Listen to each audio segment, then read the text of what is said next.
श्रीराम समर्थ. समर्थांनी एक सुंदर असा बोध आपल्यासाठी प्राप्त करून दिलेला आहे.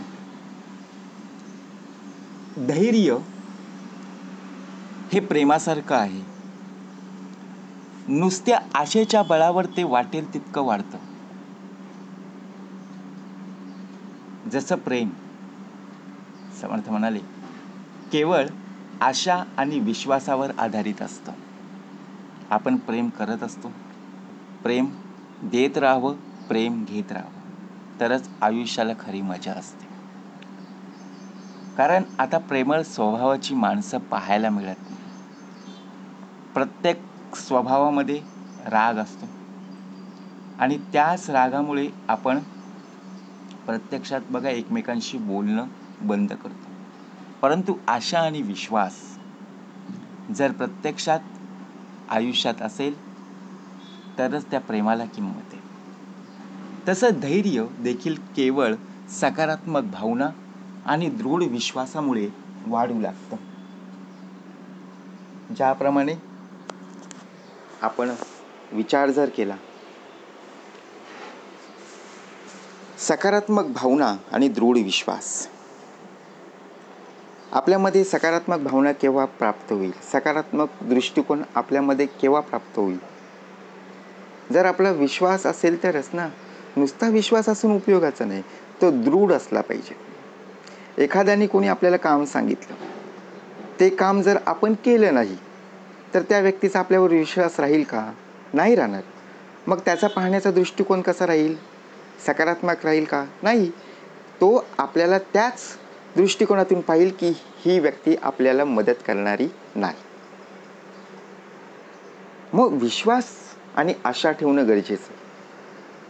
आता धैर्याचं मूळ प्रेम. बघा, धैर्य हे केवळ एक भावना नाही आहे, तर ते प्रेमासारखं आहे, जेथे विश्वास, आशा आणि सकारात्मकता यांचा आधार असतो. आता विश्वास आणि आशा आपण जर पाहायला गेलो तर धैर्याचं मूळ प्रेम आहे. मूळ जसं वृक्ष आपल्याला पाहायला मिळतं, तर झाडाच्या फांद्या पाहायला मिळतात, झाडाची पानं पाहायला मिळतात, झाडाची फुलं, झाडाची फळं आपल्याला पाहायला मिळत असतात. पण झाडाचं मूळ कधी पाहायला मिळतं का हो? नाही, कारण ते जमिनीत असतं ना, मातीमध्ये असतं, ते पाहता येत नाही. तसंच आपल्याला चालवणारा जो मूळ आहे तो कोणाला दिसत नाही, परंतु आपल्याला चालवतोय, आपल्याला इकडून तिकडे नेण्याचं तो काम करत आहे, आपल्याकडून बोलून घेत आहे, आपल्याकडून प्रत्यक्षपणे कार्य करून घेत आहे. मग शेवटी आशेचा आधार कोणाचा असावा? जसं प्रेम केवळ आशेवर टिकून राहतं, तसंच धैर्य देखील केवळ आशा आणि सकारात्मक दृष्टिकोनामुळे वाढत असतं. नुसतं प्रेम देणं आणि नुसतं प्रेम घेणं याला किंमत नाही आहे. त्यामध्ये आपल्या बघा, जे आपल्याला काम करायचं आहे ते आपण केलं पाहिजे. सकारात्मक दृष्टिकोनातून आपण विचार केला पाहिजे, तरच ते आपण काम करू शकतो. परंतु आपण बघा, आपले आई वडील आपल्या मुलांवर, आपल्या मुलींवर प्रेम करत असतात, ममत्व दाखवत असतात, त्यांचा अधिकार आहे. मग तसाच आपला सुद्धा अधिकार आहे. शेवटपर्यंत दिलेले संस्कार आणि शिकवण यामध्ये राहणं, हा विश्वास आपल्यामध्ये असणं गरजेचं आहे. कारण आपली उद्याची होणारी पिढीसुद्धा आपलं वागणं कसं आहे, आपला स्वभाव कसा आहे हे पाहूनच पुढे जात असते. आपणच जर बघा वाईट वागलो तर आपली उद्याची होणारी पिढी बघा वाईटच जाईल की नाही. कारण का? ते काय म्हणतील, तुम्ही असे तर आम्ही सुद्धा असेच. आपल्यामध्ये वाढत्या धैर्याची शक्यता म्हणजेच काय, जसं प्रेम वाढत जाईल तसंच धैर्य देखील वाढत जाते. आणि जेव्हा जेव्हा आपल्यामध्ये अडचणी येतात, त्या अडचणीवर मात करण्याची क्षमता निर्माण करत असतो. जेव्हा आपण आपल्या धैर्यावर, आशेवर आधारित असतो, तेव्हा आपण कोणत्याही अडचणींवर मात करू शकतो. कुठलाही प्रसंग असू दे किंवा कुठलंही संकट असू दे, तेव्हा आपण त्या धैर्याला सामोरे जात असतो आणि त्या अडचणींवर आपण मात करू शकतो. म्हणजे केवळ विश्वास आणि सकारात्मक दृष्टिकोन आवश्यक फक्त आपल्या प्रेमापोटी. जर आपण आपल्या आत सकारात्मक भावना, सकारात्मक दृष्टिकोनातून जर पाहायला गेलो, तर आशा आपण निर्माण करू शकतो. तर आपण कुठल्याही परिस्थितीत, कुठलीही कठीण परिस्थिती असू दे, त्यावर आपण मात करू शकतो. आता विचार करा, जर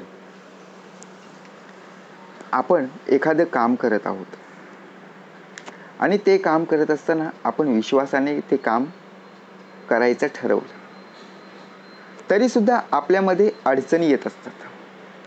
कोणीतरी आपल्याला अडचण आणून देत असतं, कोणीतरी प्रश्न त्या कामामध्ये उभे करत असतात, परंतु आपल्याला ते धैर्याने सामोरं गेलं पाहिजे.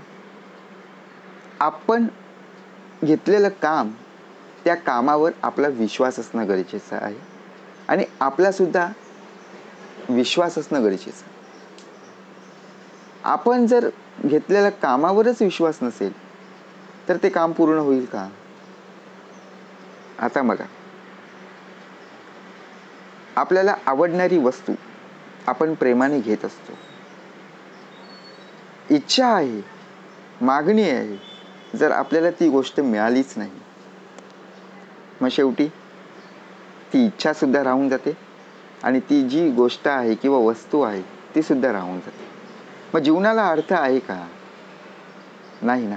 आपण काय विचार करतो? प्रेमापोटी आपल्याला मिळाली पाहिजे. आपण ही गोष्ट मिळाल्यावर जगात जिंकलो असं आपण म्हणत असतो, विचार करत असतो. परंतु सातत्याने आपण लढाई करत असतो, प्रयत्न करत असतो. आपल्याला शिखर गाठायचं आहे, यश गाठायचं आहे, परंतु यशाचा टप्पा गाठण्यासाठी आतोनात प्रयत्न करावे लागतात. परंतु यशाच्या पाठीमागे सुद्धा अपयश आहे, याला विसरून जाता कामा नये. कारण अपयश हीच खरी यशाची पायरी आहे आणि अपयशातूनच आपल्याला शिकायला मिळत असतं. कारण जर सातत्याने आपण प्रयत्न केले, यशच मिळत राहिलं, तर अपयशाचा अनुभव कसा पाहता येईल? अपयशाचा अनुभव सुद्धा आपल्याला घेता आला पाहिजे. त्यामध्ये सुद्धा प्रेम आहे. सतत आपण मॅच पाहत असतो, कोणीतरी जिंकतं, कोणीतरी हरतं, परंतु हरण्यातूनच आपल्याला अनुभव घेता येतो की पुढचा येणारा गोलंदाज कसा असेल, पुढची बघा प्रत्यक्षपणे जी फिल्डिंग आहे, पुढचा येणारा बॅट्समन कसा असेल, ह्याला बॉलिंग कशी करायची, त्याला स्विंग कसा करायचं, म्हणजे प्रत्येक वेळेला आपण शिकत असतो. जर प्रत्येक वेळेला आपण जिंकत गेलो तर शेवटी गर्वाची घर खाली, आपल्याला गर्व येईल, अभिमान येईल. मग शेवटी आपल्यामधला जो विश्वास असेल तो डळमळीत होईल. आपला आत्मविश्वास प्रबळित करायचा. आपला आत्मविश्वास काय करायचा आहे? प्रबळ करायचा आहे. ज्याप्रमाणे